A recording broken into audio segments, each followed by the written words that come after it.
Good evening, everybody. I'm Davina. I'm Dave's daughter. On behalf of my dad, just due to some vision and health issues, I'm just going to read his speech. So, just going to read my dad's words.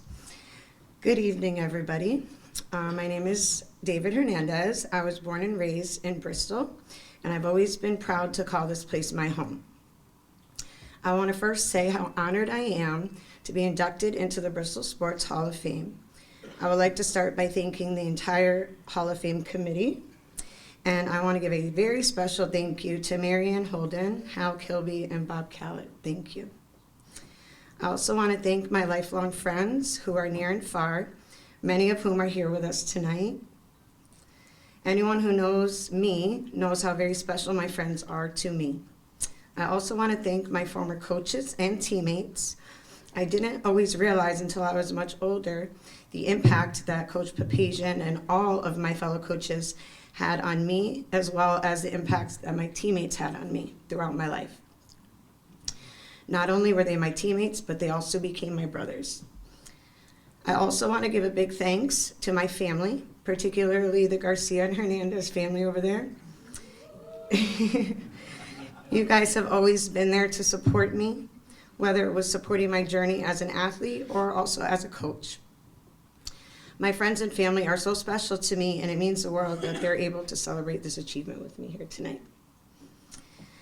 I started playing sports at a very young age. As many of you know, my parents came over from Puerto Rico, a place where sports are very deeply rooted in Puerto Rican culture. But what most people don't know is that we were not a sports family when we came to the States. Sports were not particularly an area of interest for my parents, particularly my dad. My father was a very hard worker. He was drawn to Bristol because of the great schools and was brought here for a job with General Electric. He then went on to own multiple properties in Bristol and Puerto Rico but unfortunately, we lost both my dad and my mom within a very short time, while my siblings were in our early 20s. My siblings and I used sports as an outlet all throughout our lives. My mother would make a huge pot of rice and beans, which they were talking about. And all my friends would come over. We would play hoops all day and then come and eat rice and beans at night. From when we were kids to teens and when we became young adults, sports kept us off the streets, kept us motivated in school, and eventually ended up allowing us to have opportunities to receive a higher education. I'm emotional like my dad, obviously.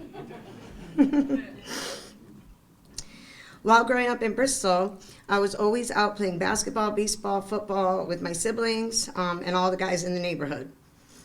From Memorial Boulevard days to Bristol Central, I continued to play 3 sports throughout my life and then continued to make lifelong friends who had, like I said, had turned into family, all because of playing sports and coaching. I then went on to play college football. I first was at UConn. I left, transferred to Louisville, but ended up getting homesick, coming home and finishing my career at Mattatuck Community College. Nobody really talks about the transition from ending sports and entering the real world. But during this time, I had made the transition from an athlete into a coach. I coached travel basketball throughout the Boys and Girls Club, through the Boys and Girls Club, and I coached my oldest daughter, Crystal, throughout all of her years of Little League, Junior League, Senior League, and then did the same with Davina as she followed a few years after. I even helped lead my youngest daughter, Davina's Big League World Series team to the finals of the Big League World Series in 2006. And this is actually what led to her opportunity to play for Team Puerto Rico, which most people don't realize was through that. But one of my most rewarding coaching experiences of my entire life came when I assisted Ginny Tereso coaching Bristol Central JV softball with my oldest daughter, Crystal's team. Day in and day out, seeing those girls work so hard, the smiles on their faces, seeing them laugh, watching them grow, it was truly one of the best It was truly even more special that I got to do that with my daughter, one of the best times of my life. And I am so proud to see how far female athletics have come since I started coaching my daughter Crystal in 1988.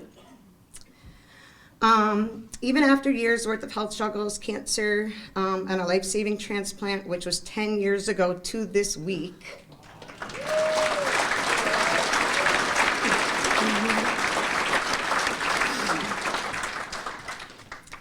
I came out of retirement and continued to coach a college showcase softball team with my daughter Davina.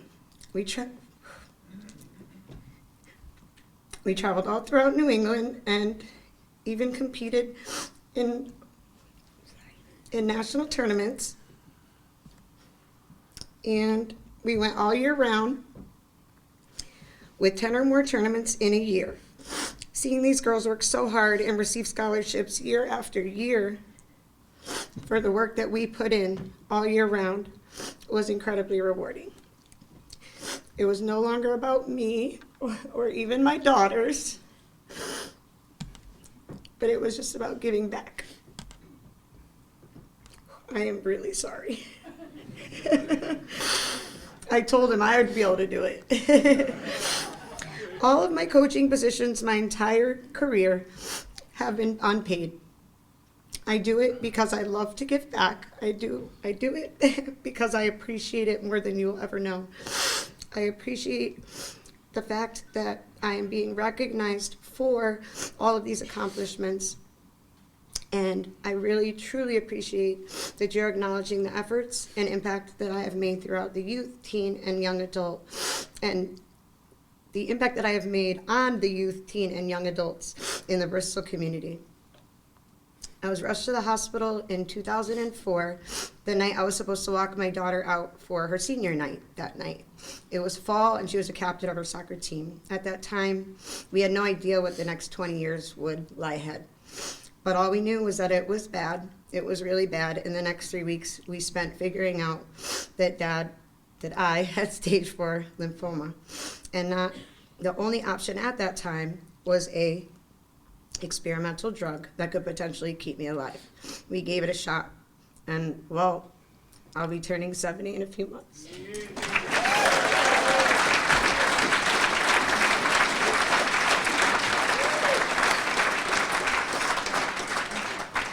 I'm almost done, I promise. We don't always remember the pain or the suffering, but what we do remember, what I do remember, was my buddy, Tony Carrier, who was there to walk me down, my daughter down the aisle, down on senior night when I wasn't able to be there. He was there for my daughter, and he was there for my wife. And again, I don't remember the pain, but I remember the gift cards that Tamara and PT sent to feed our family during those tough times.